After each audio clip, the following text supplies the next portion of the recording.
രാവിലെ അച്ചു കണ്ണു തുറന്നപ്പോൾ അവനെ തന്നെ ഉറ്റുനോക്കുന്ന വെള്ളാരം കണ്ണുകളിൽ അവന്റെ കണ്ണുകൾ ഉടക്കി. എന്താടി? പുരികം പൊക്കി അവൻ അവളോട് ചോദിച്ചു. അവന്റെ നഗ്നമായ നെഞ്ച് ചുണ്ട് ചേർത്തുകൊണ്ട് അവൾ കിടന്നു. ഇന്നലെ കുറച്ച് കൂടിപ്പോയല്ലേ? അവളുടെ കഴുത്തിലെ ചുവന്നു കിടക്കുന്ന പാടിലൂടെ വിരലോടിച്ചുകൊണ്ട് അവൻ ചോദിച്ചു. ആയിരുന്നോന്നോ? എന്തൊരു പരാക്രമമായിരുന്നു! അവന്റെ മീശ പിടിച്ച് വലിച്ചുകൊണ്ട് അവൾ പറഞ്ഞു. ആ നോന്നടി! അവളുടെ കൈ പിടിച്ചുകൊണ്ട് അവൻ പറഞ്ഞു. സാരല്ല, വീളിച്ചുകൊണ്ട് അവൾ പറഞ്ഞു. പിന്നെ എണീറ്റു. എങ്ങോട്ടാ നീ? കിടക്കടി അവിടെ.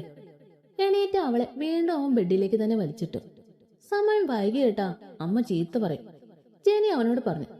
അമ്മ ഒന്നും പറയില്ല. ഇനി വഴക്ക് പറഞ്ഞ ഒരു കൊച്ചുമോനെ തരാനുള്ള പരിശ്രമത്തിലാണെന്ന് പറയാടി. അവളുടെ കവളി താടി കൊണ്ട് ഉരസി അവൻ പറഞ്ഞു. അയ്യടാ! ചിരിച്ചുകൊണ്ട് അവൾ അവനെ തള്ളി മാറ്റി. അവനെ തന്നെ നോക്കി പുഞ്ചിരിയോടെ കിടക്കുന്ന അവളെ അവൻ വീണ്ടും പെയ്തിറങ്ങി. എന്താ ജെനി ഇത്? അവിടെ നീ ഇങ്ങനെ വൈകിയാണോ എണീക്കുക? താഴേക്ക് ചെന്ന ജെനിയോട് വസു ചൂടായി. ഉറങ്ങിപ്പോയതാ അമ്മേ. കപ്പിലേക്ക് കോഫി പകർത്തിക്കൊണ്ട് അവൾ പറഞ്ഞു. വസു മറ്റൊന്നും മിണ്ടാതെ അവളെ രൂക്ഷമായി നോക്കി. അമ്മയെ നോക്കി ഇളിച്ചുകൊണ്ട് അവള് കോഫിയുമായി അച്ചുവിന്റെ അടുത്തേക്ക് പോയി. നമുക്ക് ഇറങ്ങാം ജെനി, എനിക്ക് ഹോസ്പിറ്റലിൽ പോണ്ടേ. അവളുടെ കയ്യിൽ നിന്ന് കോഫി വാങ്ങിച്ചുകൊണ്ട് അച്ചു അവളോട് ചോദിച്ചു. ജെനി ഒന്നും മിണ്ടാതെ അവനെ നോക്കി. ആദവിനെ വിട്ടു പോരാൻ അവൾക്ക് തീരെ ഇഷ്ടമില്ലായിരുന്നു. അവളുടെ മുഖം വാടിയത് അച്ചു കണ്ടു. എന്താടാ, ആദൂട്ടനെ വിട്ടു പോരുന്നതിനാണോ? നമുക്ക് എപ്പോ വേണേലും ഇങ്ങ് വരാലോ. അച്ചു അവളെ ചേർത്ത് പിടിച്ചു പറഞ്ഞു. എന്നാ ഏട്ടാ റെഡി ആയിക്കോ, ഞാൻ അമ്മയോട് പറഞ്ഞിട്ട് വരാം. അവനോട് പറഞ്ഞുകൊണ്ട് അവള് താഴേക്ക് പോയി. അവള് പോയ വഴിയെ നോക്കി അച്ചു റെഡിയാവാൻ തുടങ്ങി. അമ്മ! അടുക്കളയിൽ പോയി അവള് വസുവിനെ നീട്ടി വിളിച്ചു. എന്താടി? വസു അവളെ നോക്കി. ഞങ്ങൾ കുറച്ചു കഴിഞ്ഞാൽ ഇറങ്ങും അമ്മ, അച്ചുവേട്ടന് ഹോസ്പിറ്റലിൽ പോണെന്ന് പറഞ്ഞു. അയ്യോ, ഇത്ര പെട്ടെന്നു? മനു വരുന്നുണ്ടോ കൂടെ? അറിയില്ല, ഏട്ടനോട് ചോദിച്ചില്ല. ജെനി പറഞ്ഞപ്പോഴേക്കും കുഞ്ഞിനെ എടുത്തുകൊണ്ട് അങ്ങോട്ടേക്ക് ജാനി വന്നു. എന്താ അമ്മേ? ജാനി അവരോട് ചോദിച്ചു. അച്ചുവിന് ഹോസ്പിറ്റലിൽ പോയിട്ട് എന്തോ അത്യാവശ്യം ഉണ്ടെന്ന്, ഇവരിപ്പോ ഇറങ്ങും. മനുവും കൂടെ പോകുന്നുണ്ടോ എന്ന് ചോദിക്കുമായിരുന്നു. ആണോ?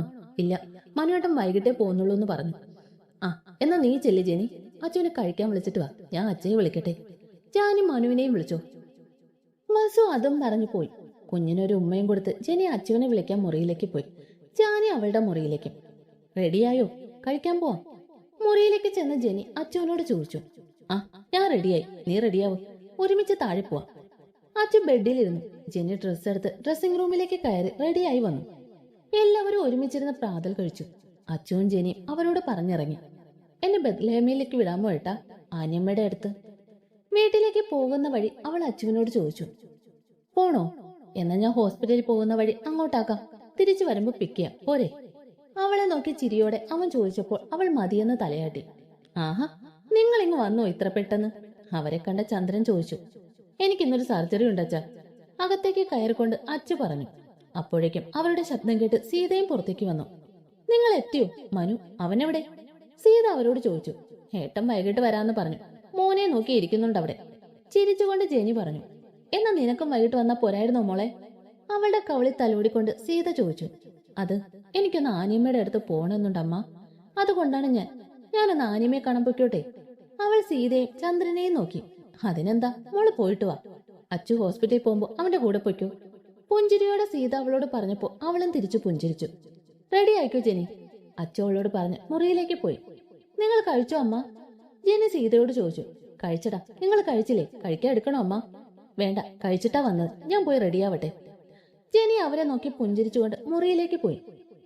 ജെനി ബത്ലഹേമിലേക്ക് വരുന്നുണ്ടെന്ന് പറഞ്ഞതുകൊണ്ട് പാച്ചു, എബിയ, അഞ്ചു അവിടെ നേരത്തെ തന്നെ ഹാജർ വെച്ചിട്ടുണ്ട്. നിങ്ങൾക്കിന്ന് കോളേജിലൊന്നും പോകണ്ടേ പിള്ളേരെ? രാവിലെ തന്നെ അവരെ അവിടെ കണ്ട ആനിയമ്മ ചോദിച്ചു. ഇന്ന് കോളേജിന് അവധിയാണ് ആനിയമ്മേ, അതല്ലേ നേരത്തെ അങ്ങ് പോകുന്നത്, എളിച്ചുകൊണ്ട് അഞ്ചു പറഞ്ഞു. ലീവ് തന്നെയാണോ അതോ നിങ്ങൾക്ക് സസ്പെൻഷനോ? ആനിയമ്മ അവരെ നെറ്റിച്ചുടിച്ചു നോക്കി. കർത്താവാണ്, ലീവാണ് സത്യം, പാച്ചു പറഞ്ഞു. അപ്പോഴേക്കും അച്ചുവിന്റെ കൂടെ ജെനിയും അങ്ങോട്ട് വന്നു. കയറുന്നില്ലേ അച്ചു? ആനിയമ്മ അച്ചുവിനോട് ചോദിച്ചു. വൈകിട്ട് വരാം ആനിയമ്മ, ഹോസ്പിറ്റലിൽ അത്യാവശ്യമുണ്ട്, അച്ചു അവരോട് പറഞ്ഞു. എന്നാ വൈകിട്ട് വാ, സൂക്ഷിച്ചു പോയിട്ട് വാ, അവന്റെ നെറുകെ ചുംബിച്ചുകൊണ്ട് ആനിയമ്മ പറഞ്ഞു. അവൻ ആനിയമ്മയെ ചേർത്ത് പിടിച്ചു. അവരോടെല്ലാം പറഞ്ഞു ഹോസ്പിറ്റലിൽ പോയി. ജെനി! ആനിയമ്മയുടെ മടി തലവെച്ച് കിടക്കുകയായിരുന്ന അവളെ ആനിയമ്മ വിളിച്ചു. കിങ്ങിണിയുടെ ഓർമ്മ ദിവസമാണ് മറ്റന്നാൾ, അവളുടെ മുടിയിൽ തലോടിക്കൊണ്ട് പറഞ്ഞു. അവൾ ഒന്നും മിണ്ടാതെ ആനിയമ്മയുടെ മടിയിലേക്ക് മുഖം പൂഴ്ത്തി. അവളുടെ കണ്ണുകൾ നിറഞ്ഞിരുന്നു. ആനിയമ്മേ! കാറി കൂവിക്കൊണ്ട് അഞ്ചു അങ്ങോട്ടേക്ക് വന്നു. ഒന്ന് പയ്യെ വിളിക്കേണ്ട അഞ്ചു. ജെനി മുഖമുയർത്തി അവളെ നോക്കി. നീ പൊടി ആനിയമ്മേ, അവൾ വീണ്ടും കൂവി. ഞാൻ കേൾക്കുന്നുണ്ട് എന്റെ അഞ്ജു, നീ പറ, ഉപ്പിലിട്ട മാങ്ങയുടെ ഭരണി എവിടെ? അവളുടെ ചോദ്യം കേട്ടപ്പോ ജെനി ആനിയമ്മയും വായ പൊളിച്ച് അവളെ നോക്കി. നീ കഴിക്കാനാണോ ഇങ്ങോട്ട് വന്നത്? ആ പിള്ളേർക്ക് വല്ലതും തൊട്ടുകൂട്ടാൻ കൊടുക്കുന്നതാണ് അതില്ല. നിന്നെയൊക്കെ പേടിച്ച് ഞാൻ അത് ഒളിപ്പിച്ചു വെച്ചു. അവളെ നോക്കിക്കൊണ്ട് ആനിയമ്മ പറഞ്ഞു. സിസ്റ്ററമ്മേ എന്നും വിളിച്ചുകൊണ്ട് ഒരാൾ അങ്ങോട്ട് വന്നു. ജെനിയെ അഞ്ജുവിനെ അവിടെ കണ്ട അവളുടെ കണ്ണുകളെ അമ്പരപ്പായിരുന്നു. അഞ്ജുവിന്റെയും ജെനിയുടെയും അവസ്ഥയും അത് തന്നെയായിരുന്നു. ആ മോളെ കിയാര, ഇത് ജനനി, ഞാൻ പറഞ്ഞിട്ടില്ലേ? ആനിയമ്മ ഇരുന്നിടത്ത് നിന്ന് എണീറ്റുകൊണ്ട് അവളോട് പറഞ്ഞു. എനിക്കറിയാം സിസ്റ്ററമ്മേ, ഞങ്ങൾ ഒരു കോളേജിലല്ലേ? ജെനിയെ നോക്കി ചിരിച്ചുകൊണ്ട് കിയാര പറഞ്ഞു. ജെനിയുടെ കണ്ണുകളിലെ അത്ഭുതം അപ്പോഴും മാറിയിരുന്നില്ല. അങ്ങോട്ട് എബിയും പാച്ചും കൂടി വന്നപ്പോൾ കിയാര ആകെ അമ്പരന്നു. അവളെ അവിടെ കണ്ട പാച്ചു എബിയെ മുഖത്തോട് മുഖം നോക്കി. ഇവരെ നിനക്കറിയില്ലേ? ഞാൻ പരിചയപ്പെടുത്തേണ്ടല്ലോ മോളെ. കിയാരയെ നോക്കി പുഞ്ചിരിയോടെ ആനിയമ്മ ചോദിച്ചു. അറിയാം ഞാൻ, നിങ്ങൾ സംസാരിക്കും. അവർക്ക് മുഖം കൊടുക്കാതെ കിയാര പെട്ടെന്ന് പുറത്തേക്ക് പോയി. ജെനി. കിയാര പോകുന്നത് നോക്കിയെന്ന് ജെനിയെ പാച്ചു തട്ടി വിളിച്ചു. ആനിയമ്മേ, അവള് കിയാര. ജെനി പകപ്പോടെ ആനിയമ്മയെ നോക്കി. കിയാര മാത്യു, പ്ലാക്കൽ തറവാട്ടിലെ മാത്യു തോമസിന്റെ മരിയ മാത്യുവിന്റെ ഒരേ ഒരു മകൾ. അവളിവിടെ എങ്ങനെ? അമ്പരപ്പോടെ എബി ആനിയമ്മയോട് ചോദിച്ചു. അവളുടെ അമ്മച്ചി ഒരു വർഷം മുമ്പ് ഒരു ആക്സിഡന്റിൽ മരിച്ചു. അതിനുശേഷം അവളുടെ അപ്പ മാത്യു മറ്റൊരു വിവാഹം കഴിച്ചു, എലിസബത്ത്. ഭർത്താവ് മരിച്ചൊരു സ്ത്രീയായിരുന്നു അവര്. കല്യാണം കഴിഞ്ഞു വന്ന തുടക്കത്തിലൊക്കെ കിയാരയോട് നല്ല സ്നേഹമായിരുന്നു. പക്ഷെ എല്ലാം മാറി മറിഞ്ഞു അവർക്കൊരു കുഞ്ഞ് ജനിച്ചപ്പോൾ. അവൾക്കൊരു കുഞ്ഞനിയൻ ജനിച്ചപ്പോൾ അവൾ ഒത്തിരി സന്തോഷിച്ചിരുന്നു. പക്ഷെ സ്വന്തമായ ഒരു കുഞ്ഞുണ്ടായപ്പോൾ എലിസബത്തിന് കിയാരോടുള്ള സ്നേഹം കുറഞ്ഞു വന്നു. അവളോട് അകലം പാലിച്ചു തുടങ്ങി. ഒത്തിരി സ്നേഹത്തോടെ അവൾ കുഞ്ഞിനെ കൊഞ്ചിക്കാൻ ചെന്ന് അവളെ അതിന് സമ്മതിക്കാതെ തല്ലിയിറക്കും. അവളെ കൊണ്ട് വീട്ടിലെ ജോലി മുഴുവൻ ചെയ്യിപ്പിച്ചു തുടങ്ങി. അവളെ ഒത്തിരി സ്നേഹിച്ചിരുന്ന അവളുടെ അപ്പയെ അവളിൽ നിന്നും അകറ്റി. വഴക്ക് പറയുന്നതും ഇടയ്ക്കിടെ തല്ലുന്നതും പോരാഞ്ഞ് അവളെ പൊള്ളിച്ചു തുടങ്ങി. ശരിക്കും അവർ രണ്ടാനമ്മയായി മാറുകയായിരുന്നു അവർക്ക്. ആ സ്ത്രീ അവരുടെ ആങ്ങളയ്ക്ക് അവളെ കാഴ്ചവെച്ചു. സ്വന്തം മകളായി കാണേണ്ട അവളെ അവര്. ആനിയമ്മയ്ക്ക് വാക്കുകൾ ഇടറി തുടങ്ങി. പാച്ചും ജെനിയല്ല എല്ലാം കേട്ടതിന്റെ അമ്പരപ്പിലായിരുന്നു. എബിയുടെ ഉള്ളിൽ പൊട്ടിത്തെറിച്ച് നടക്കുന്ന കളിച്ചിരിയോടെ നടക്കുന്ന കിയാരയുടെ മുഖം മിഴിവോടെ തെളിഞ്ഞു വന്നു. എന്നിട്ട് വിറയിലൂടെ ജെനി ആനിയമ്മയുടെ കയ്യിൽ പിടിച്ചു. എന്നിട്ടെന്താ, ഒരു ദിവസം രാത്രി അവളുടെ മുറി കടന്നുകൂടിയ രണ്ടാനമ്മയുടെ ആങ്ങളുടെ കയ്യിൽ നിന്നും അവൾ ഓടി രക്ഷപ്പെട്ടു. അവൾ അടുത്ത വീട്ടിലേക്ക് ഓടി. ബിസിനസ് ടൂർ കഴിഞ്ഞ് അവളുടെ അപ്പ വന്നപ്പോൾ അടുത്ത വീട്ടുകാർ അയാളോട് കാര്യം പറഞ്ഞെങ്കിലും എലിസബത്ത് കുത്തി നിറച്ച വിഷം അയാളുടെ മനസ്സിലുണ്ടായിരുന്നത് കൊണ്ട് അവളെ പിഴച്ചവളെന്ന് വിളിച്ച് ആട്ടിയിറക്കി. അവളെ ഒന്ന് വിശ്വസിച്ചത് പോലുമില്ല അവളുടെ അപ്പ. അയാൾക്ക് അയാളുടെ ഭാര്യ പറയുന്നതായിരുന്നു വേദവാക്യം. അങ്ങനെയാണ് അവൾ ഇവിടെ എത്തിയത്. അവളുടെ അയൽവാസികൾ നല്ലവരായതുകൊണ്ട് അവളെ ഇറക്കി വിട്ടില്ല, പകരം ഇവിടെ കൊണ്ടുവന്നാക്കി. പാവം, ഒരുപാട് അനുഭവിച്ചു. ഇവിടെയെങ്കിലും കുറച്ച് സമാധാനം കിട്ടുന്നുണ്ടല്ലോ. സ്നേഹിക്കാൻ മാത്രം അറിയാവുന്ന ഒരു പാവാണ് മക്കളെ അത്. എന്നിട്ട് എങ്ങനെ അവർക്ക് ഈ കൊച്ചിനെ ഉപദ്രവിക്കാൻ തോന്നി? അവളുടെ വിഷമം മറ്റാരും അറിയാതിരിക്കാനാണ് അവൾ എപ്പോഴും കളിച്ചിരിച്ച് നടക്കുന്നത്. പാവം, പുറമെ എത്ര ചിരിച്ചാലും ഉള്ളി കരയുവാണ്. ആനിയമ്മ അവരുടെ നിറഞ്ഞ കണ്ണുകൾ തുടച്ച് പ്രെയർ റൂമിലേക്ക് പോയി. നീ എങ്ങോട്ടാ എബി? ആനിയമ്മ പോയതിന്റെ പുറകെ എണീറ്റ എബിയോട് പാച്ചു ചോദിച്ചു. എങ്ങോട്ടും ഇല്ലടാ, പുറത്തുണ്ട്. അവരോട് പറഞ്ഞ് അവൻ പുറത്തേക്കിറങ്ങി. അവന്റെ മനസ്സ് മുഴുവനും ആനിയമ്മയുടെ വാക്കുകളായിരുന്നു. എപ്പോഴും ചിരിച്ചുകൊണ്ട് നടക്കുന്ന അവളുടെ ഉള്ളിൽ ഇത്രയേറെ വിഷമമുണ്ടെന്ന് അവനെ അത്ഭുതപ്പെടുത്തി. അതുപോലെ തന്നെ അവൾ അനുഭവിച്ചതെല്ലാം ഓർത്തപ്പോൾ അവളുടെ അപ്പയോട് രണ്ടാനമ്മയോടും അവന് വല്ലാത്ത ദേഷ്യം തോന്നി. രണ്ടാനമ്മയുടെ ആങ്ങളെ കൊല്ലാനുള്ള കലിയും. അവളുടെ ചിരിക്കുന്ന മുഖം മിഴിവോടെ തെളിഞ്ഞപ്പോൾ അവന്റെ ഉള്ളിൽ തണുപ്പ് നിറയുന്നത് അവൻ അറിഞ്ഞു. അതിന്റെ ഫലമായി അവന്റെ ചുണ്ടിൽ മനോഹരമായ പുഞ്ചിരി വിരിഞ്ഞു. അതേ ചിരിയോടെ ചുറ്റും നോക്കിയ അവന്റെ കണ്ണുകളിൽ അവിടുത്തെ അന്തേവാസികളുടെ കൂടെ കളിച്ചിരിക്കുന്ന കിയാര ഉടക്കി നിന്നു. മനസ്സിലെ വിഷമങ്ങളെല്ലാം പുഞ്ചിരിയുടെ മുഖംമൂടി അണിഞ്ഞ് ചിരിയോടെ അവരുടെ കൂടെ ഇരിക്കുന്ന അവളെ അവൻ ഇമ്മ വെട്ടാതെ നോക്കി നിന്നു. എബി. കിയാരയെ തന്നെ നോക്കി നിന്നിരുന്ന എബിയുടെ തോളിൽ കൈവച്ചുകൊണ്ട് പാച്ചു വിളിച്ചു. ആ. എബി തിരിഞ്ഞു നോക്കി. എന്താടാ, അങ്ങോട്ട് തന്നെയാണല്ലോ ദൃഷ്ടി? ചുമ്മാ കള്ളം പറയാതെ കാര്യം പറ എബി. എബി ഒന്നും മിണ്ടാതെ പുഞ്ചിരിയോടെ വീണ്ടും കിയാരയിലേക്ക് നോട്ടം പായിച്ചു. ഉരുകി തുടങ്ങിയല്ലേ, എനിക്ക് തോന്നി. അവന്റെ വയറ്റിൽ ഇടിച്ചുകൊണ്ട് പാച്ചു പറഞ്ഞു. പോടാ. എബി ചിരിച്ചുകൊണ്ട് അവനെ തള്ളി. അവളുടെ കാര്യങ്ങൾ കേട്ടതുകൊണ്ടാണോ പെട്ടെന്ന് മഞ്ഞുരുക്കിയത്? പാച്ചു സംശയത്തോടെ അവനെ നോക്കി. അല്ല, നമ്മൾ അവളെ ഫസ്റ്റ് കണ്ടില്ലേ, അന്ന് തന്നെ എന്തോ ഒരു അട്രാക്ഷൻ തോന്നിയിരുന്നു. അവള് പിന്നെ ഒരു ഗ്യാപ്പ് തരാതെ നമ്മളിലേക്ക് അടുത്ത് വന്നപ്പോ ഞാനൊന്ന് വെയിറ്റ് ഇട്ടതല്ലേ. ഇപ്പൊ എല്ലാമായി. ഇനി അവള് തന്ന ആപ്ലിക്കേഷൻ സ്വീകരിച്ചു എന്ന് അവളോട് പറയണം. എബി പറഞ്ഞപ്പോ പാച്ചു അവനെ ചൂഴ്ന്നു നോക്കി. പന്നി, ജെനിയോടും അഞ്ജുവിനോടും പറയുന്നില്ലേ നീ? പറയണം. ജെനിയോട് പറഞ്ഞിട്ട് വേണം ബാക്കിയുള്ള കാര്യങ്ങൾക്ക് ഒരു തീരുമാനം ഉണ്ടാക്കാൻ. എന്ത് കാര്യങ്ങൾ? കിയാരയുടെ വീട്ടിലേക്ക് പോണം. അവളുടെ അപ്പനെ, ആ തളയെ, അവളുടെ പൊന്നാങ്ങളെ എനിക്കൊന്ന് കാണണം. എന്റെ പെണ്ണിനെ ഉപദ്രവിക്കാൻ നോക്കി അവരെ ഒന്നും വെറുതെ വിടാൻ കരുതിയിട്ടില്ല. എബിക്ക് ദേഷ്യം വന്നിരുന്നു. ഇവളുടെ വില അവളുടെ അപ്പന് മനസ്സിലാക്കി കൊടുക്കണം. കൂടെ പൊറപ്പിക്കുന്നത് വിഷവിത്താണെന്നും അയാൾക്ക് മനസ്സിലാവണം. പാച്ചുവും പറഞ്ഞു. പക്ഷേടാ, അഞ്ജുവും ജെനി അറിയരുത്. എബി പെട്ടെന്ന് അവനോട് പറഞ്ഞു. അതെന്താ? വേണ്ട, അവരെ ഇതിൽ ഉൾപ്പെടുത്തണ്ട. ഒന്നാമത് അഞ്ജുവിന്റെ കല്യാണം ഉറപ്പിച്ചതാണ്. ജെനിയുടെ കല്യാണം കഴിഞ്ഞത്. നമുക്ക് അപകടം സംഭവിക്കുന്ന പോലെ അല്ല അവരുടെ കാര്യം. തൽക്കാലം അവരെ കൊണ്ടുപോകണ്ട. പിന്നെ നമ്മൾ മാത്രവും അല്ല, നമുക്ക് അച്ചുവേട്ടനോടും ഇച്ചായനോടും പറയാം. അവര് സഹായിക്കാതിരിക്കില്ല. അവരായിട്ട് എന്തായാലും അഞ്ജുവിനോടും ജെനിയോടും പറയില്ല. പിന്നെ അവളുടെ വീട്ടിലേക്ക് പോകുമ്പോ അവളുടെ ചെക്കനും അവളും അവളുടെ 3 ആങ്ങളമാരും പോകുന്നതല്ലേ നല്ലത്.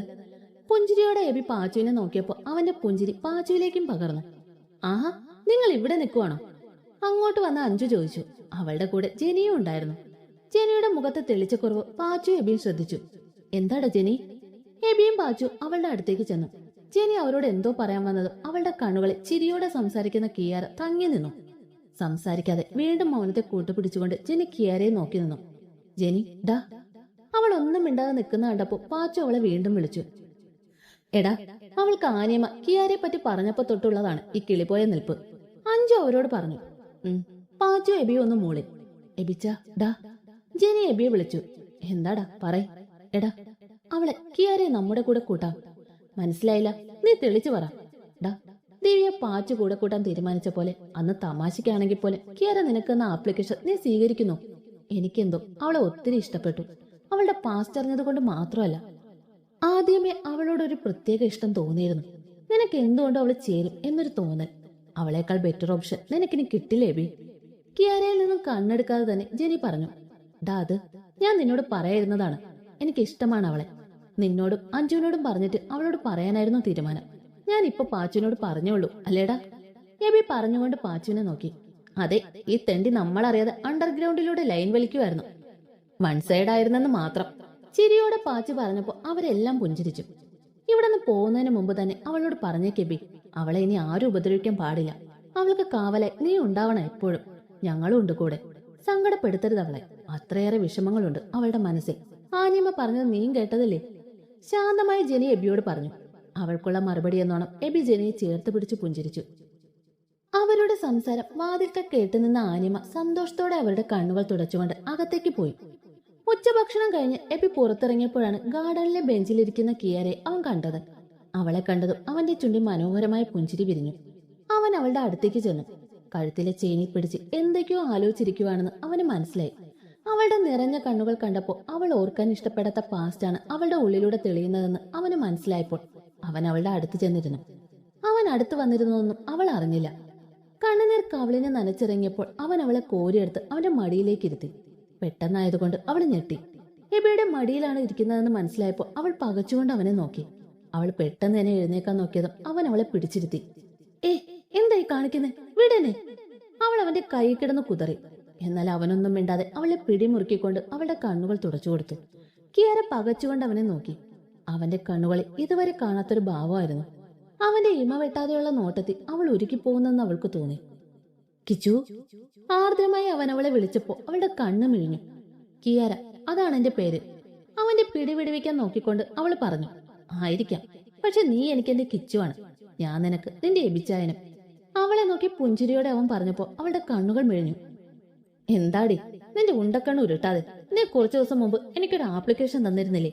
അത് ഞാനങ്ങ് സ്വീകരിച്ചു. അവളെ നോക്കി കണ്ണിറുക്കിക്കൊണ്ട് പറഞ്ഞപ്പോ അവൾ വായം തുറന്നിരുന്നു. അത് ഞാൻ വെറുതെ. അവനിൽ നിന്ന് കുതറി മാറിക്കൊണ്ട് അവൾ പറഞ്ഞു. നീ വെറുതെ പറഞ്ഞതാണെങ്കിലും ഞാൻ അത് സീരിയസ് ആക്കി. അപ്പൊ ഇനി മുതൽ എബിയുടെ കിച്ചുവാണ് നീ. അവനിൽ നിന്ന് എണീറ്റ് മാറിയ അവളെ അവന്റെ അടുത്ത് തന്നെ ഇരുത്തിക്കൊണ്ട് അവൻ പറഞ്ഞു. ചേട്ടായി എന്തൊക്കെയാ പറയുന്നത്? ചേട്ടായിക്ക് എന്നാ പറ്റി? ചേട്ടായിയല്ല, ഇച്ചായൻ, എബിച്ചായൻ. അങ്ങനെ വിളിച്ചാ മതി. ഇഷ്ടമാണിടാ എനിക്ക് നിന്നെ ഒരുപാട്. നമ്മൾ ആദ്യം കണ്ടപ്പോ തന്നെ ഒരു അട്രാക്ഷൻ തോന്നിയിരുന്നു. പിന്നെ നീ തന്നെ ഓരോ കാരണം ഉണ്ടാക്കി ഞങ്ങളോട് സംസാരിക്കാൻ വരുമ്പോ ജാടായിട്ട് ഇരുന്നതൊക്കെ ചുമ്മാതെയായിരുന്നു. നിന്നോട് വെയിറ്റ് ഇട്ടാലും നിന്നെ കണ്ണു നിറച്ച് കണ്ടുകൊണ്ടിരിക്കാൻ എനിക്ക് വല്ലാത്തൊരു ഇഷ്ടമാണ്. നിന്റെ സംസാരവും കുലുങ്ങിയുള്ള ചിരിയും എല്ലാം എനിക്ക് വേണം. ഇഷ്ടമാണ്ട ഒത്തിരി. അവളുടെ കണ്ണുകളിലേക്ക് നോക്കിക്കൊണ്ടവൻ പറഞ്ഞു. അവളുടെ കണ്ണുകൾ നിറഞ്ഞിരുന്നു. കരയരുത്, ഈ കണ്ണുകൾ ഇനി നിറയാൻ പാടില്ല. അവളുടെ കണ്ണുകൾ തുടച്ചുകൊണ്ട് അവൻ പറഞ്ഞു. ചേട്ടായി, അല്ല ഇച്ചായൻ എന്തറിയാ എന്നെ പറ്റി? ഞാൻ അവള് പറഞ്ഞു തുടങ്ങിയപ്പോ അവളുടെ ചുണ്ടി വിരല് വെച്ച് അവൻ അവളെ തടഞ്ഞു. വേണ്ട, പറയണ്ട, എല്ലാം എനിക്കറിയാം. നിന്നെപ്പറ്റി എല്ലാം അറിഞ്ഞപ്പോഴും എന്റെ സ്നേഹത്തിന് കുറവ് വന്നിട്ടില്ല, ഇനി വരികയുമില്ല. ഓർക്കാൻ ഇഷ്ടപ്പെടാത്ത കാര്യങ്ങൾ നീ ഓർക്കരുത്, പറയുകയും വേണ്ട. ഇച്ചായ, ഞാൻ ഒന്നുമില്ല, എല്ലാത്തിനും തീരുമാനം ഉണ്ടാക്കാം. ഞാനില്ലേ കൂടെ. നിന്നെ ആരും ഒന്നും ചെയ്യില്ല. ഞാൻ മാത്രമല്ല, നീയൊക്കെ ഒത്തിരി ഇഷ്ടപ്പെടുന്ന ലേഡി റൗഡി തന്നെ ഉണ്ടല്ലോ കൂടെ. പിന്നെന്തിനാ പേടിക്കുന്നത്? നമുക്ക് പോവണം നിന്റെ വീട്ടിലേക്ക്, നിന്റെ അപ്പയെ കാണാൻ, രണ്ടാനമ്മയെ കാണാൻ, ആ സ്ത്രീയുടെ ആങ്ങളെ കാണാൻ. വേണ്ട ഇച്ചായ, ഒന്നും വേണ്ട. അവർക്ക് ഞാൻ ഇവിടെയാണെന്ന് അറിയില്ല. അറിഞ്ഞാൽ അവര് വീണ്ടും ഉപദ്രവിക്കൂ എന്നെ. അവനിലേക്ക് ചാരി ഇരുന്നു കൊണ്ട് അവള് പറഞ്ഞു. ഇല്ലടി പെണ്ണെ, നിന്നെ ഒന്നും ചെയ്യില്ല. നിന്നെ സംരക്ഷിക്കാൻ പറ്റിയില്ലെങ്കിൽ ഞാൻ പിന്നെ എന്തിനാടി നിന്റെ ഇച്ഛായനാണെന്ന് പറയുന്നത്? ഒരു തവണ മാത്രം പോവാ, ഒറ്റ തവണ ഒന്ന് കാണാൻ, അത്രമാത്രം. എബി പറഞ്ഞപ്പോ അവളൊന്ന് മൂളി. പിന്നെ നമ്മൾ പോകുന്ന കാര്യം ജെനിയോടും അഞ്ജുനോടും പറയരുത്. അതെന്താ? വേണ്ട, നിന്റെ കൂടെ ഞാനും പിന്നെ നിന്റെ 3 ചേട്ടായിമാരും ഉണ്ടാവും. തൽക്കാലം നാത്തുമാരോട് പറയണ്ട. 3 ചേട്ടായിമാരോ? പാച്ചു, പിന്നെ അഞ്ജുവിന്റെ ഹസ്ബൻഡ്, നമ്മുടെ കോളേജിലെ ആൽബിസ, ജെനി ചേച്ചിയുടെ ഭർത്താവ് അച്ചുവേട്ടന്. നമുക്ക് 5 പേർക്കും പോയിട്ട് വരാം. അവർക്കറിയുമോ? പാച്ചുവിനറിയാം. അളിയന്മാരോട് ഞാൻ പറഞ്ഞോളാം, നീ നോക്കിക്കോ.